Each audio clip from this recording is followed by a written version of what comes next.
What's going on, everybody? It's Emmett from Team Anvil coming to you live from team headquarters here in Ohio. Today, we have our special guest, Adam Johnson, on with us. Everybody say hi. Hey, so tonight we're going to talk about training, and it kind of seems to be like one of the more like upfront conversations that we're having a lot with people. It's like, hey, we hear the word training, and that means what? It's like all these different things. What do you think what does training mean to Adam Johnson? To me, it means consistency and the finite details. When we think training, we think of go to the range. But I think of what I'm going to do every single time, the exact same way to get those same touch points, the same economy of motion. That's what we'll talk about real deep tonight in tonight's podcast. It's so much deeper than just going to the range. There's so much more to refine your movements, your body position, your mechanics. We'll get deep into the weeds tonight. I hear the dogs. Every single time. It's part of the 7 podcast. o'clock. Part of the podcast. It's part of the podcast. Yep. I don't see anybody. So I totally agree with what you're talking about the touch points and the things that the intangible. Well, the tangible. I'm like stuttering over here because my dog is like, this is real life, people. This is what live looks like. It's not edited or filtered. Yep. It's gonna go on for like another minute. It's just going hard. So like we posted a team video. I don't know what about a week ago. Yep. And that team video like showed failure points. Right. So me and this other guy, I'm going to go ahead and plug him in real quick because he has his own channel, but his name is Angry Sarge. But he's a prior infantry dude, has a ton of war fighting experience. And then also like on the LE side, he was SWAT and all that stuff. So, but we were kind of talking about that video and he was like, yeah, man, not a lot of people want to show like those failure points. Right. Cause it's like, I think people like us, like you, me, this guy, war fighters, people that like even the LE guys going out there and getting after it and whatnot, like, or just the average everyday like citizen that's trying to get better, right? Like everybody understands the only way to get better is to hit that point of failure where like now you've just jacked it up. Oh, sweet. This is now my bar, right? This is where I'm going to start really learning about what I need to do better. Like what just happened what did I not do that I was doing that led to success? What happened to that here? Mm-hmm. Yeah, if you remember 8 years ago when you and I were in recruiting school, a civilian teacher stood up and she said something very nonchalantly that really hit me hard. And what she said was, there's no growth in your comfort zone. I look at training the same way. If I train the exact same fundamentals each time without any kind of additional stress or any kind of additional movements, I'm gonna be really good at this level down here. But it's pushing that comfort zone, which is where the mistakes begin to be made. But we have to make mistakes in order to see what needs to be fixed. So it's that fine line of comfort zone versus making mistakes, and then constantly raising. I'm gonna say this. My yoga teacher always says 1 millimeter is still advancement. So 1% better is still 1% better. Like one, So, and I think a lot of people, especially in this realm of shooting, people want to be good immediately. We want to hit bullseye every time on day one, and it takes a lot of humble pie to realize that I'm not as good as I thought I was, and I can be taught better mechanics. I can be taught more economy of motion, more efficiency. And that's what we're talking about. There's no growth in your comfort zone. I got to get to where I'm really, really good, to where I think I'm good. And a little bit past that, where I'm going to start making mistakes. And my pride can't get in the way of me making mistakes. That's part of growth. But we don't want to look bad on camera. We don't want to look bad in front of our friends. We don't want to look bad at the range. But that looking bad and that little humble pie, that's when growth begins. I've taken it with me for the last 8 years. I've been saying that there's no growth in your comfort zone. And I believe that. So, yeah, man. So a lot of people that are out there and I don't know. You probably have heard of them at least. They're in the Tennessee, I think, pretty close to Clarksville. What was that? Bear Solutions. I have not heard of them. Okay, these guys, I'm not really sure their overall background. I'm a little ignorant on that one, but this guy named Ian Rowland, he's a DoD SWAT guy. I'm not really going to get too much into like his actual like specifics, but he's on the mill side, but you know how that works. He posted like a drill of him out there doing in the freezing cold, man, like doing this it's called a fast 4 drill, right? And what it is essentially is you have 3 targets. They're about like 5 feet away from each other, and then you're about 7 yards, I mean, not feet, 3 yards spaced out, and then you're 7 yards off of that. And what you do is you put like 1 round in the center target, and then you go left or right, doesn't matter, you go inside, outside, and then large transition to the opposite side, right? And then back to so two shots in the middle, 1 left, and then big transition right, or whatever. Anyways, supposed to be able to, there's like a standard. Time is the standard, right?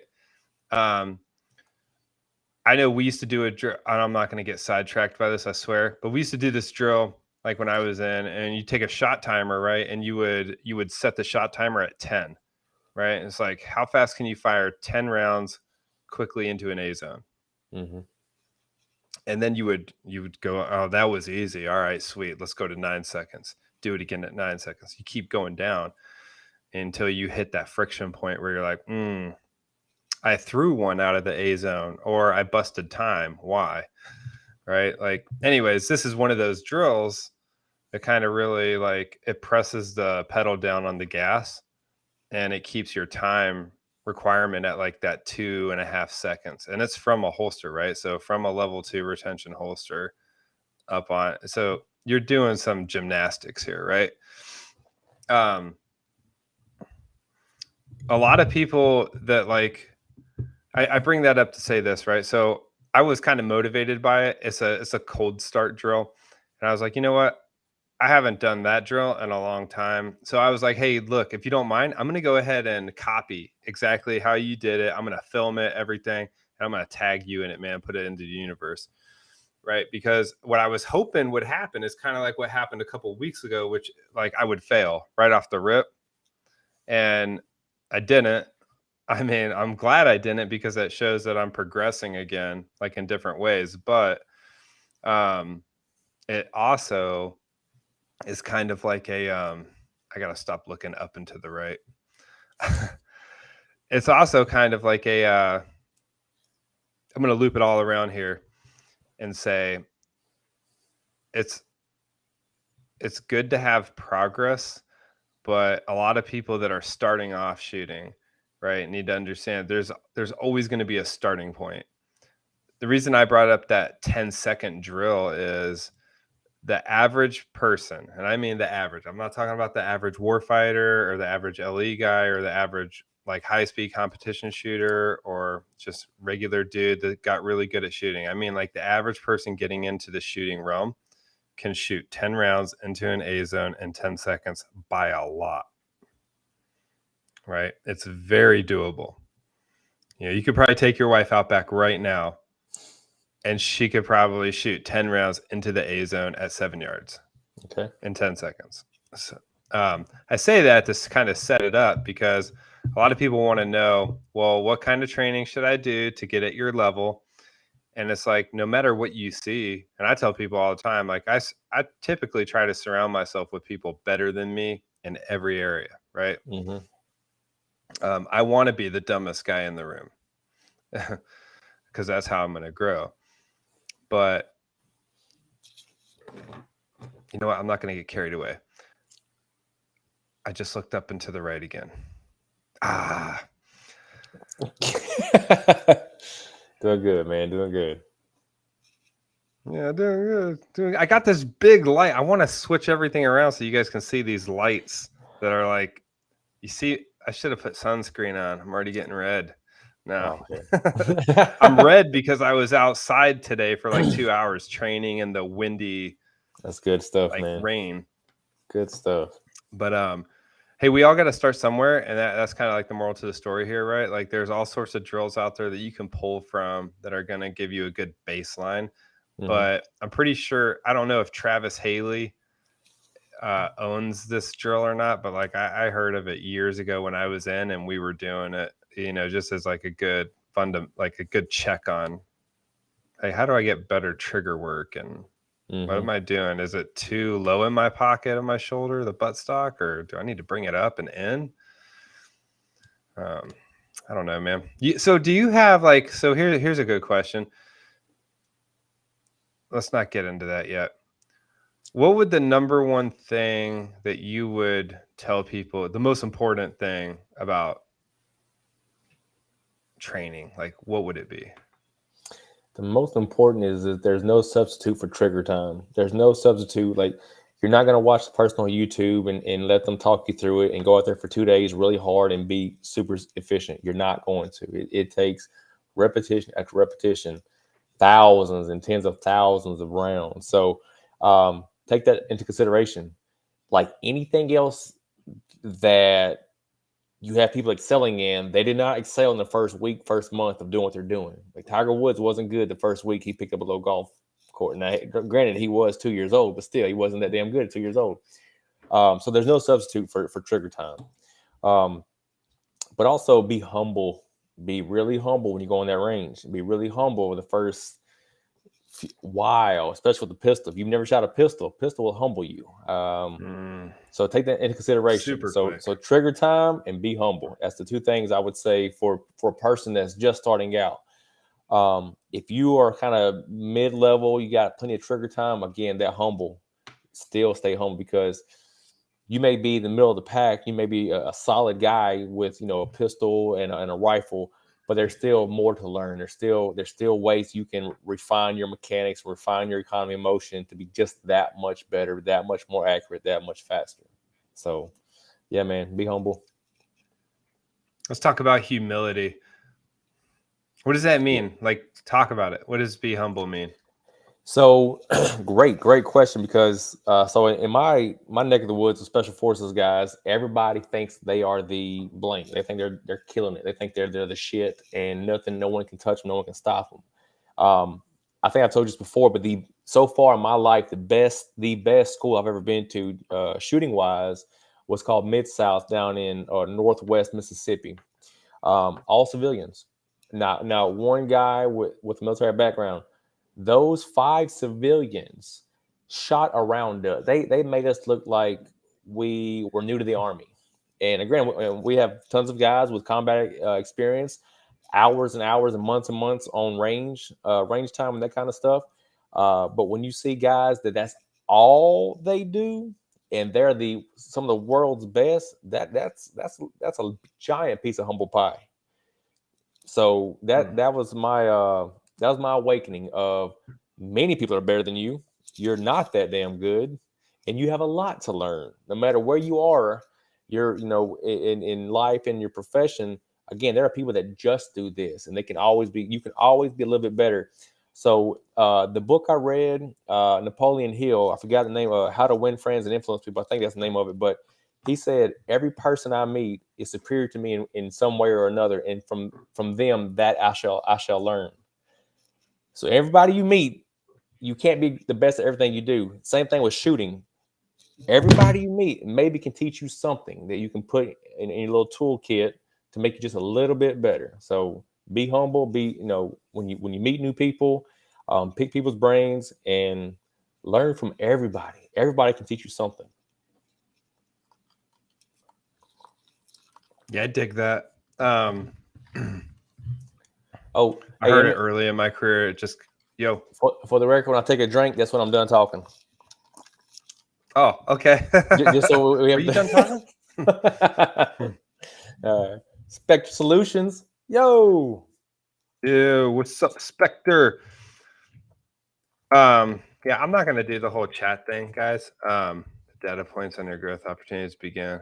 All right, so I heard something really early in my career by some team guys. And everybody knows that I was not special forces. So like, but I worked with them. Luckily for me, I got early exposure. But like I heard sponge mode, man. Like be a sponge. Like sponges suck everything out. They soak everything up. And then what you do with the sponge is you wring it out. And the idea is that everything that you soak up, you give back out. Right. Like, so I always just kind of kept that with me. Like no matter how good I ever got at anything, I think because of some pretty good leadership and exposure, man, like I always just remembered like, well, there's a dude like right over there that's gonna outdo me at that. So I just need to like latch on to him and figure out like what he's doing that I'm not. And then maybe I can like try and replicate that and marry that into my own plan and stuff. So sorry for the raspy voice. That was rough. I will say for everybody listening, there's almost no reason to reinvent the wheel. Whatever you're trying to do, whatever you're trying to get better at, someone's done it before. There's a video, there's somebody out there that's already done what you're trying to get better at. Shooting, business, anything you want to do or improve upon, someone has done it. No need to reinvent the wheel. Need to go by yourself. No need to struggle by yourself. It's 2023. There's a video, there's help, there's online. There's no reason for a person to try to muscle through learning the hard way. It's not 1903 anymore. We've advanced as a civilization. Yeah, very true. I always look at like a few different sites.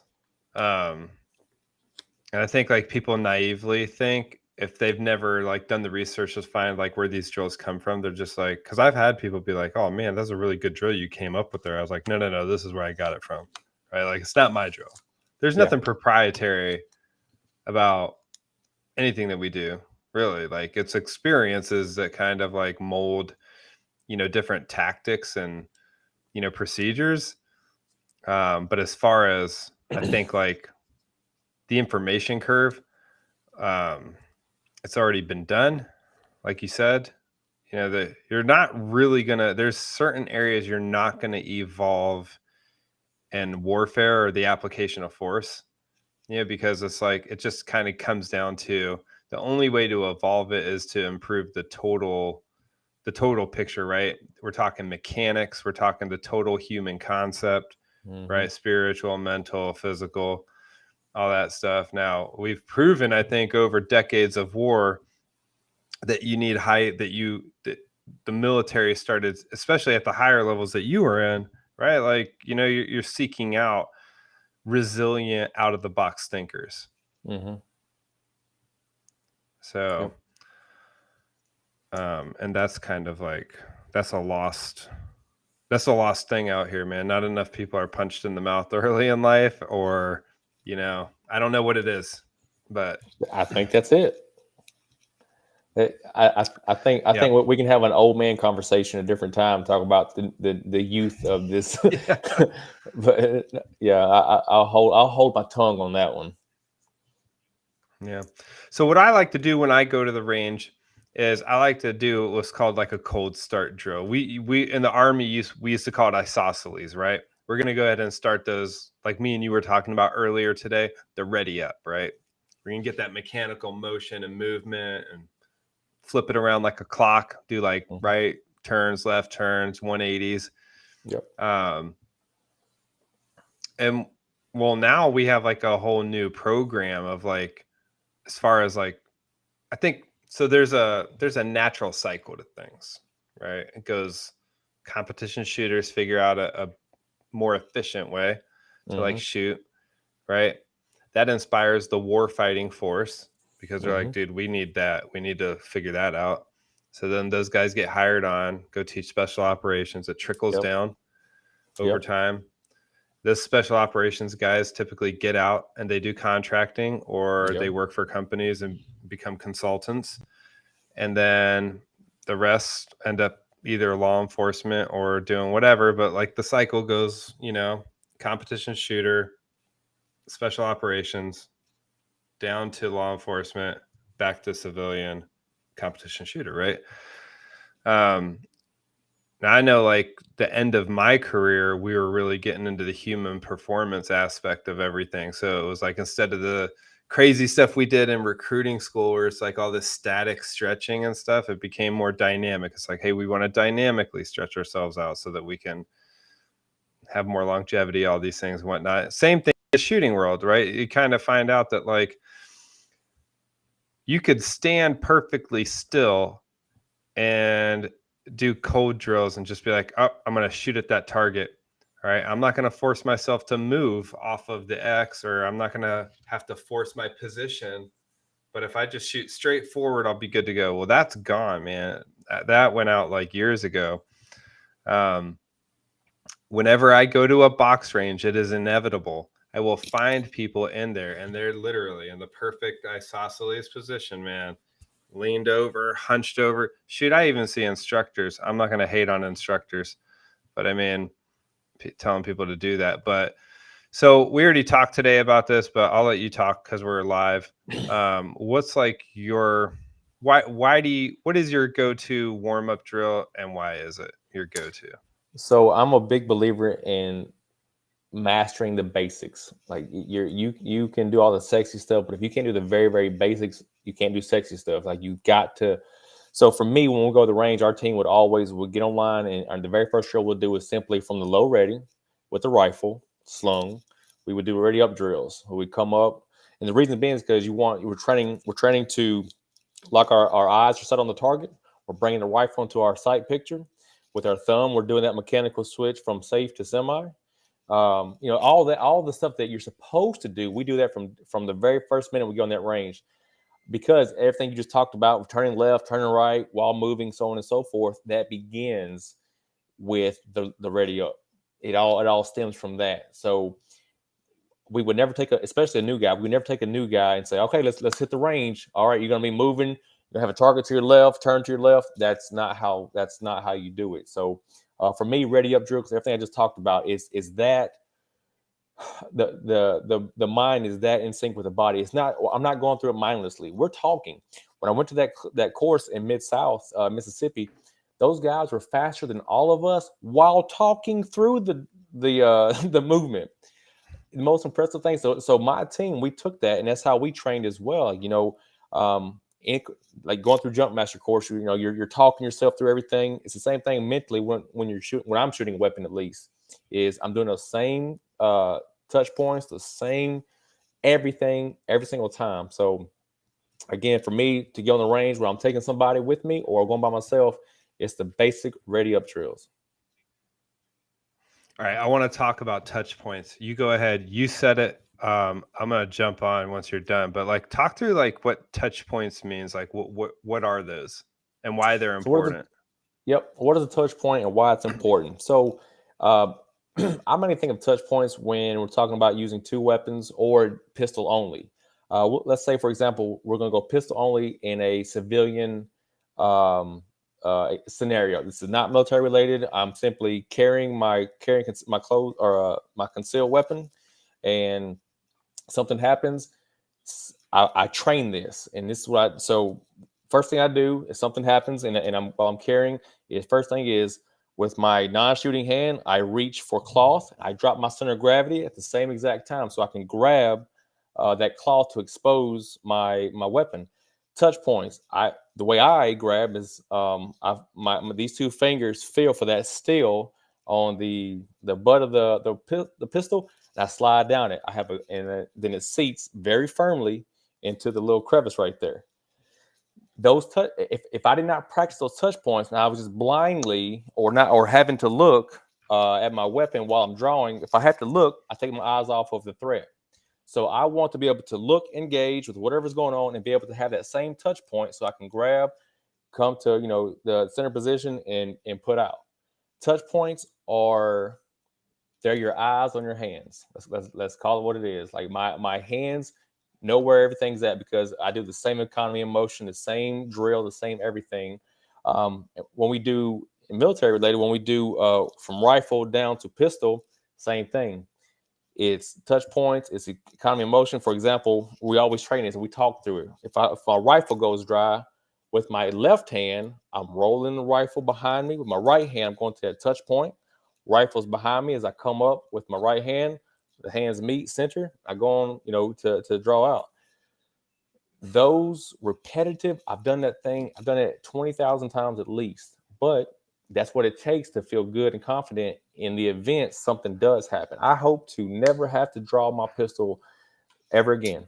I hope to never have to do that. But time comes, again, drop my center of gravity, grab cloth, exposed pistol, touch point, grab, got my crease going. We're ready. That's less than half. That's about half a second or so. Now, will I get a pinpoint shot off in half a second? No, but I'm gonna scare the hell out of somebody, and I'm gonna go find cover, and now we can reassess the situation. So yeah, man, touch points. They're my eyes on my hands. Okay. Yeah, I was like waiting for the cut.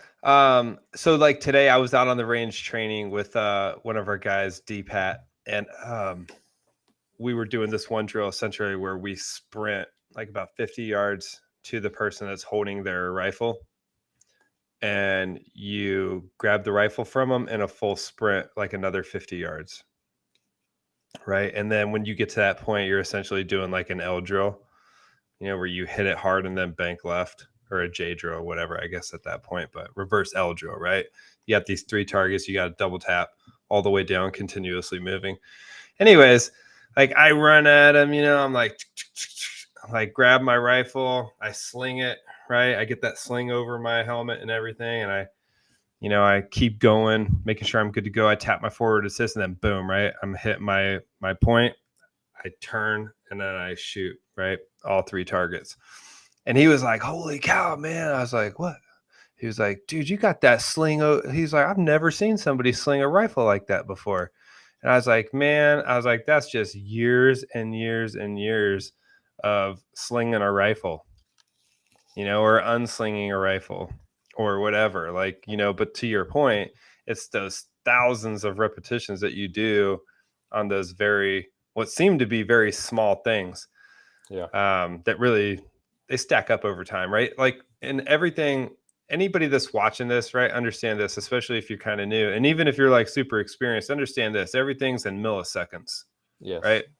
So every millisecond that you can gain an advantage on or in, man, that literally has been proven to be like life and death is math when it comes to this warfare thing, right? Or even as a everyday carrier, right? Like you have a pistol and it's underneath garments, man. You have to be able to defeat that garment, defeat that holster, clear everything, and then fire accurately from compression, So so let me ask you another question. I don't want to get too much down to the theory side of things, but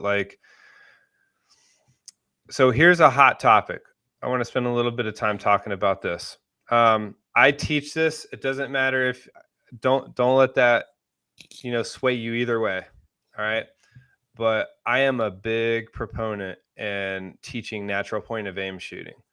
What are your thoughts on natural point of aim shooting? Distance related. I would say, let's just say 25 and in. Absolutely. Yeah. Especially in again, in a civilian setting, like, we're not war fight. We don't have a rifle on us. We're not even, most of the time, well, many times things happen without us even we don't see it coming.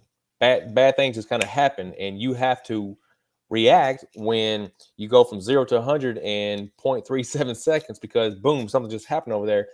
Get rounds in that direction. Yeah, we're not trying to shoot right in the eye, but this whole that torso, man, I'm pretty confident.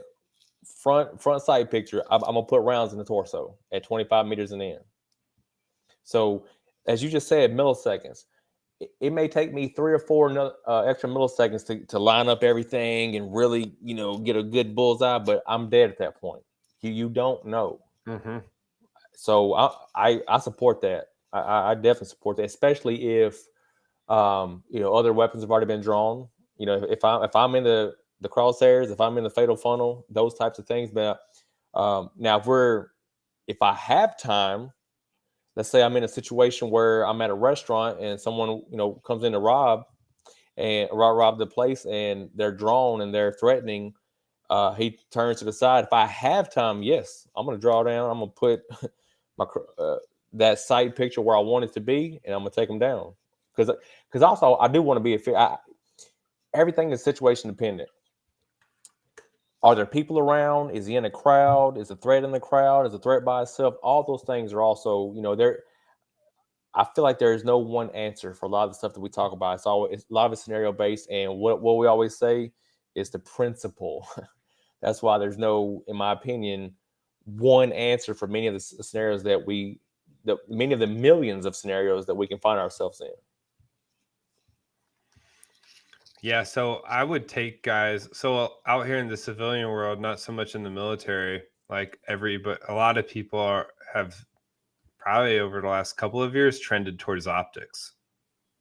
Gone are kind of the days of, or I'd like to say, like, gone are coming the days of, hey, all you need is irons, and we could argue about it, but like, so what I kind of got frustrated kind of hearing that argument, like, just go to an optic, man, you'll be quicker. I was like, yep, until it breaks, until something happens, and then what?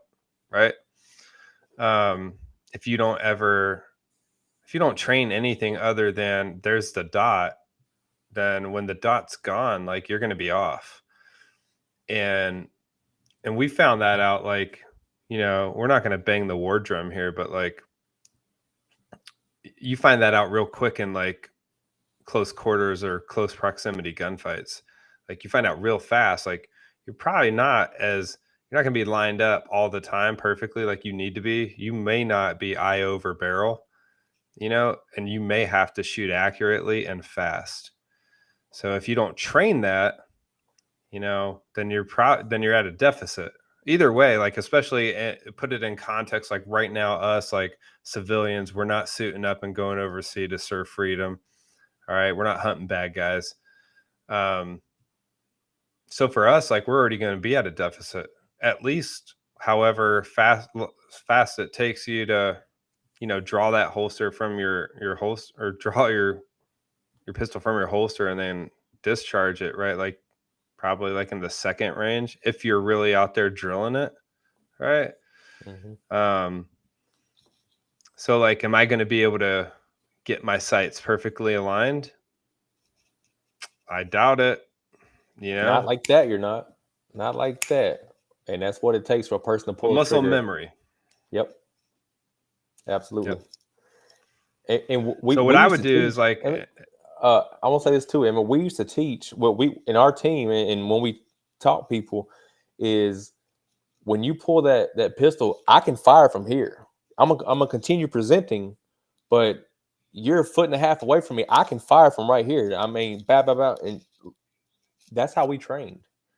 And that's that's real life. I know guys who have been in these little 3 or 4 person meetings.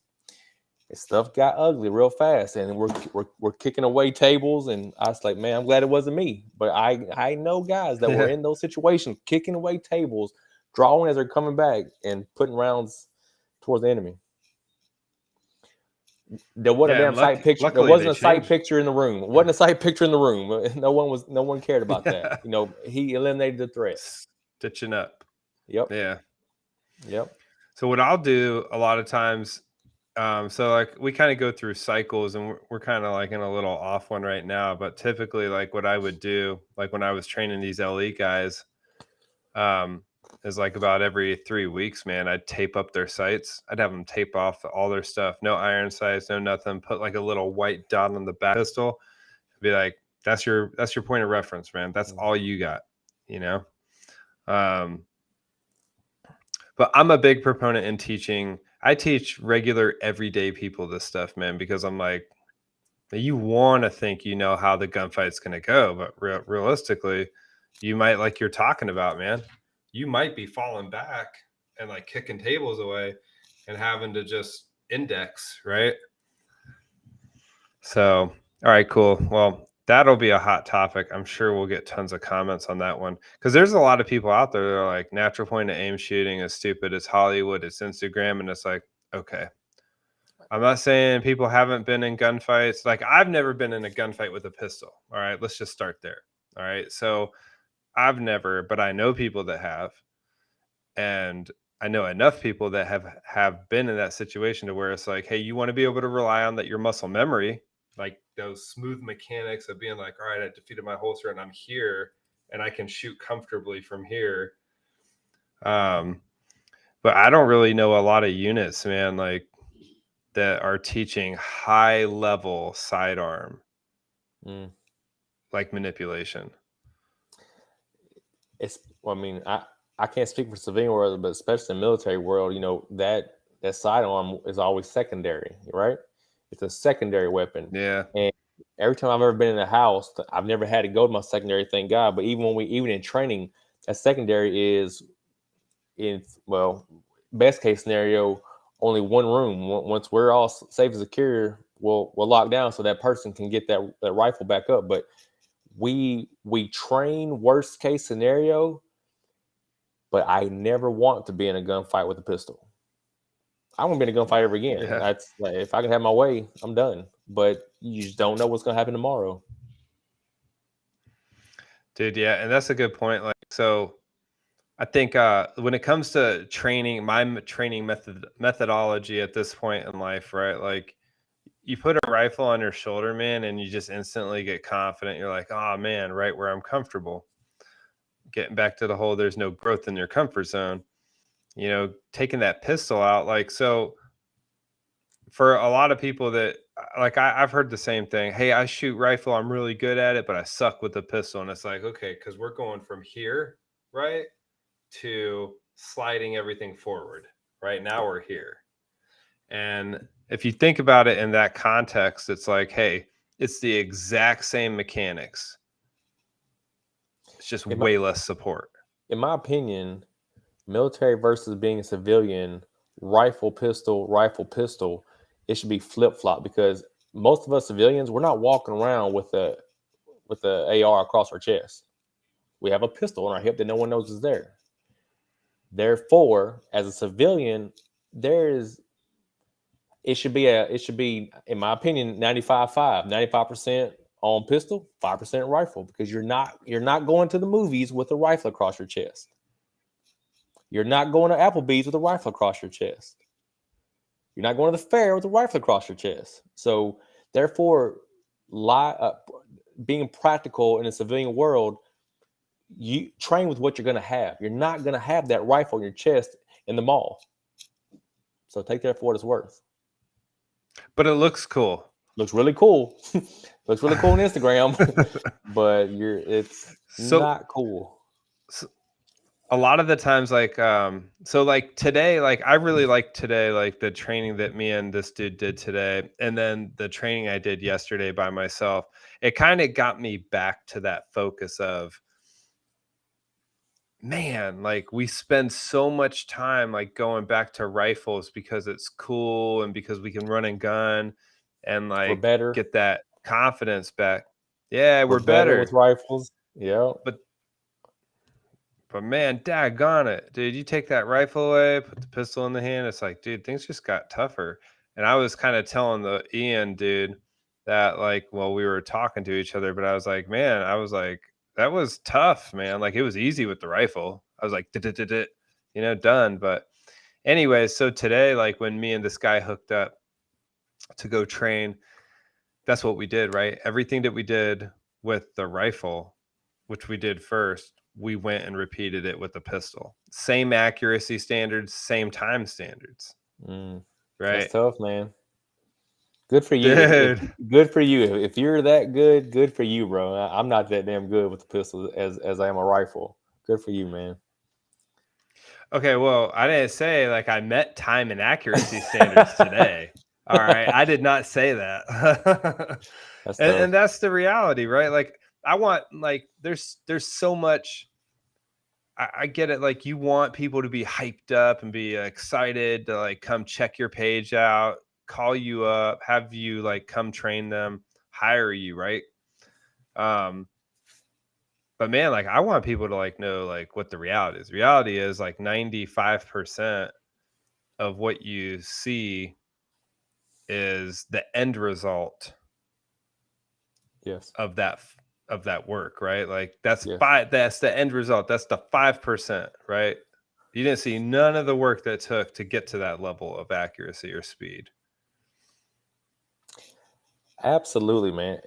That's kind of, it's kind of a, you got to balance out as far as showing people, Instagram and social media and YouTube and that kind of stuff. Yes, the rifle is sexy. Don't get me wrong. The rifle is very sexy. Practical, everyday life, as I said, the majority of us are not carrying a rifle into restaurants, into that kind of stuff. So, but I will say the rifle uh, is needed because as you obviously it's easier to learn on a rifle, but you can teach the same mechanics. As you said, it's the same thing, different body position, but the same body mechanics, the same little tilt, the same stance, the same core tightness, the same everything. So I can teach you easier for a day one person. I can teach you and have you understand better on a rifle, and we can slowly transition to that pistol. We can work harder, more frequently on that pistol. But a good foundation for most people is understanding the rifle. That's what I've seen with people that, because as when I teach pistol mechanics to a person who's just terrible, but they have rifle experience, that's what we can use that to tie into the pistol mechanics because they have that foundation. Like when we did that yep. Okay. So my bad, man.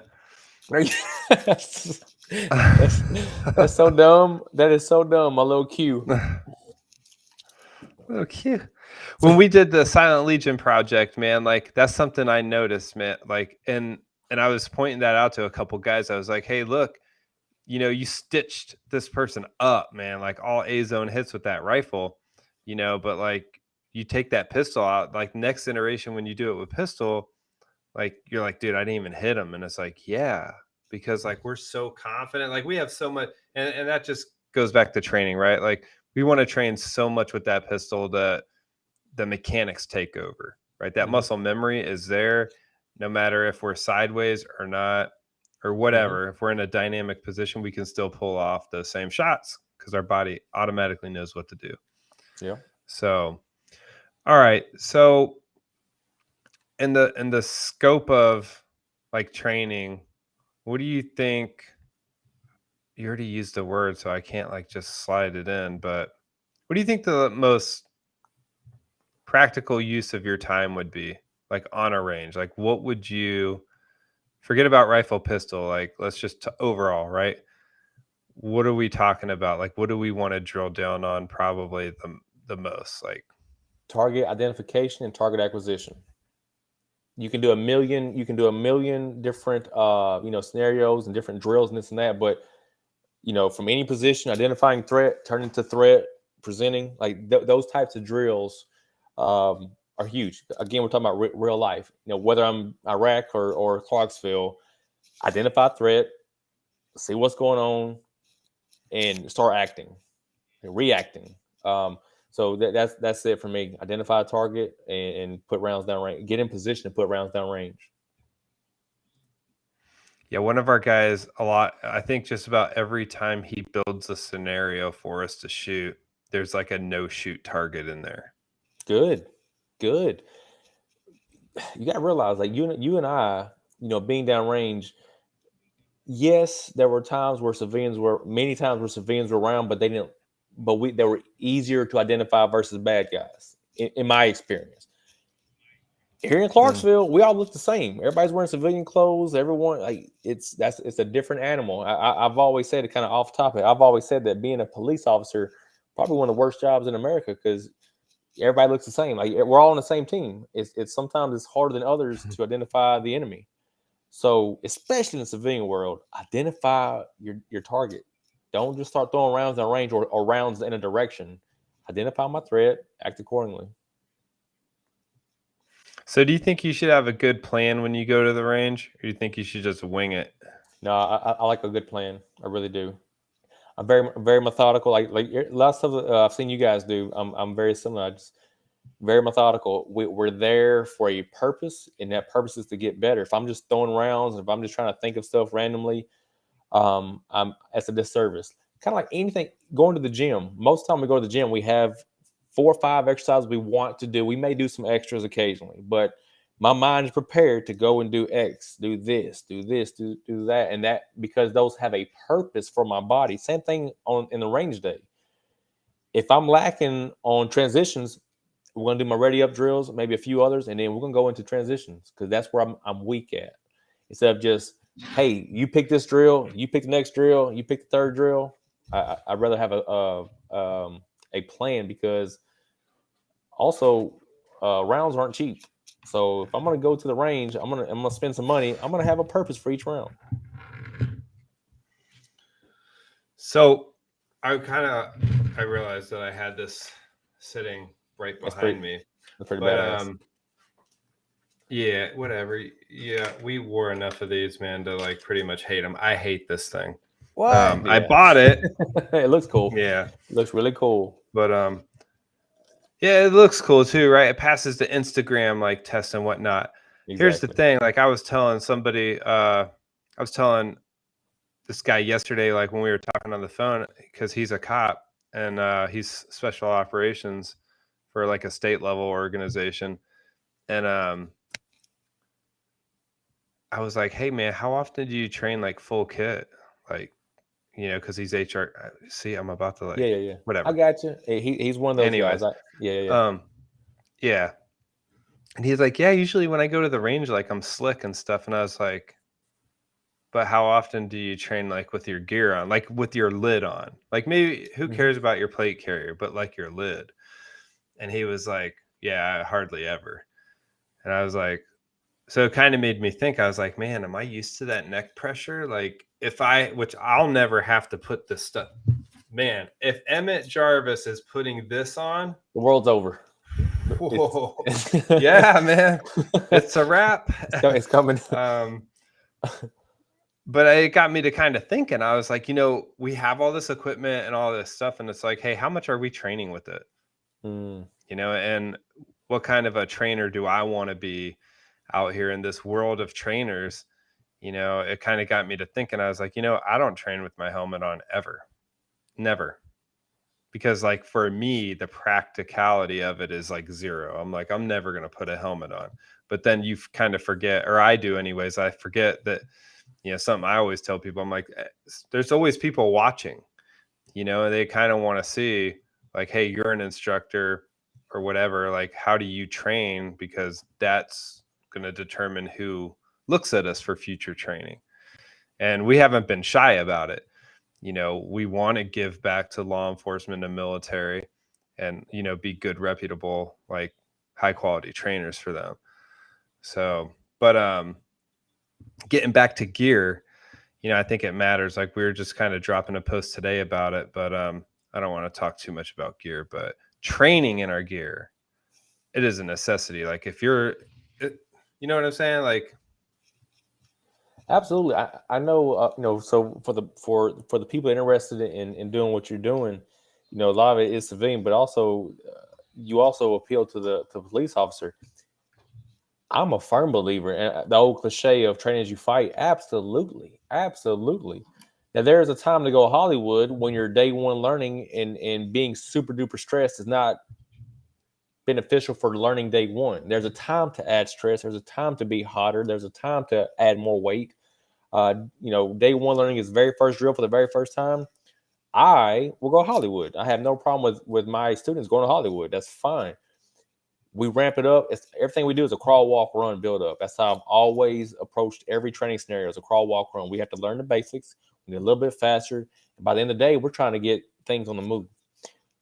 We always go full battle rattle. I do mean always, because you don't want to feel that weight for the first time or even the 10th time or even the 100th time in the house with enemy shooting at you. You don't want to have your gear unsecure and you catch a doorknob. Dumb stuff like that happens. I've seen dumber things happen.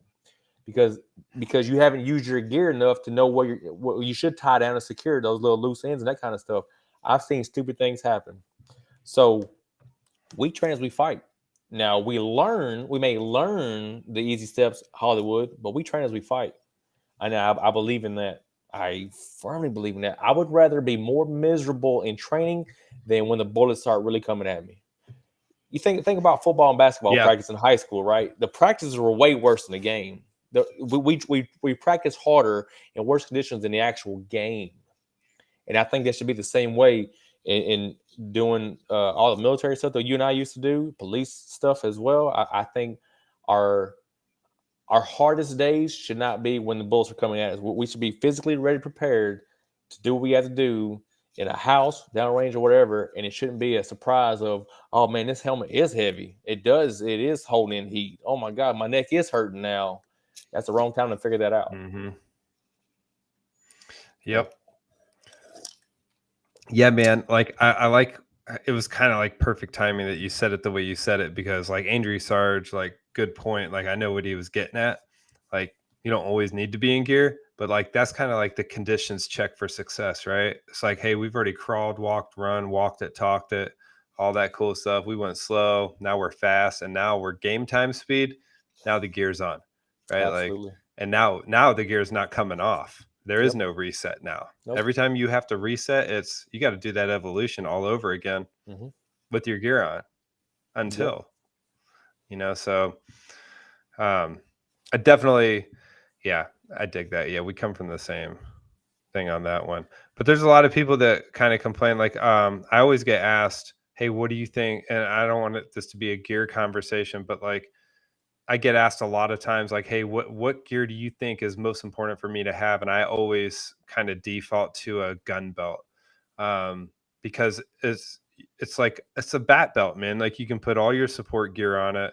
You're good to go for at least a gunfight with one gun belt, right? Like you could do the same thing with a chest rig or whatever. I get it. But a gun belt is easier to sprint around with, roll around with. Like everything's there. It's mechanically like, it's just, for me, I'm a big fan of the work belt. So you said for you, and I agree with you. For you, I will say that I've known many. One of the better things about being an SF versus some of my other compadres I've been around the big armies, that we didn't dictate what gear you wore and where you wore it. Like it wasn't an SOP that your magazine had to be here and blah blah blah. So I would say the most important piece of equipment is what you're going to use. If you're gonna be that guy that only uses the belt and not have stuff on your chest, then rock that belt.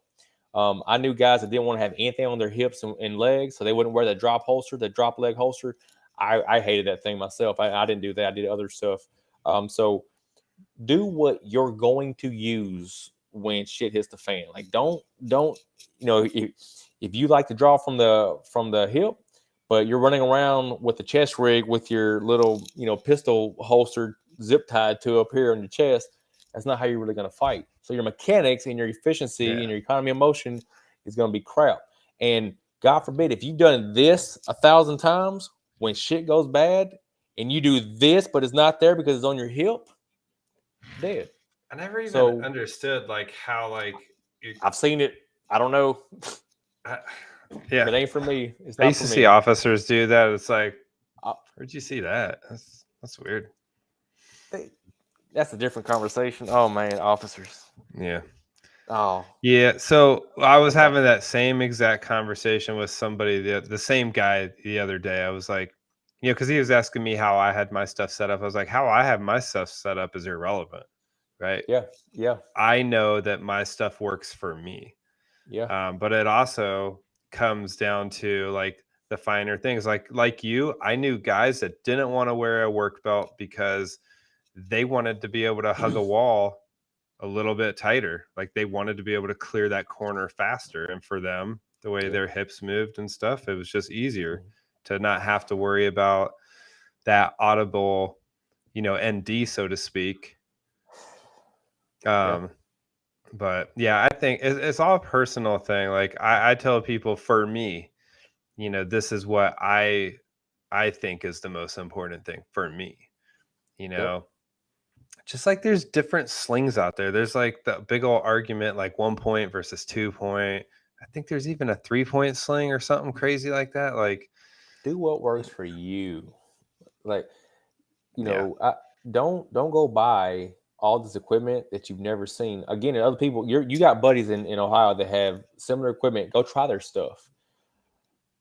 What the only thing yeah, that you look at the minimum that you need. The minimum at the minimum I need is I need my holster, I need my sling. The very minimum. Start with that, play around with that, and then if you want to add on to it, then whatever fits your mechanics. I got little short arms. You know, we all move differently. When we got our bag and put our kits together, we had a list of minimum to have on your person, but at no point did it have to be in a certain area or certain alignment. It was, we need these 5, 7, 10 things, and they will be on your person, whatever's comfortable for you. Because also you got people that are left-handed. Like, how in the world would I have dude, an SOP? But what's that? I'm about to highlight this. Different This strokes, is different. perfect, man. Like, I'm glad he said it the way he said it. I saw that. Because I said this just the other day, like on one of my posts. I was like, look, there are so many different configurations and loadouts you could possibly have, but like I was taught, again, thank God I was exposed to some like really smart out of the box thinking dudes, but like have a base and be able Yes. to add to and take away from that as the mission dictates. Yes. Yep. You know, I can't tell you how frustrating it was, like in regular battalions, man, to like have like a battalion level layout and like you're in your gear, man, and everybody's gear has to be the same.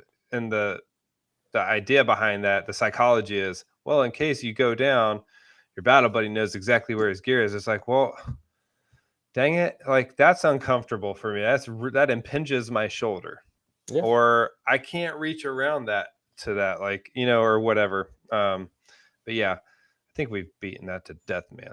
Do what works for you. Yeah. Find out what works for you. Spend the hours that it takes Hours and hours of trial and error. readjust your liners. Yep. Yeah, like grab your Hours. plate carrier, your belt, whatever. All right, like Yep. bust your finger open with that Kydex, the Kydex nashes, and you know, figure it out. Don't be lazy and like watch somebody. Don't even take me and what I do. I always tell people, go figure it out for yourself, man. Not like in a bad way. Like I'll help you, but like Exactly.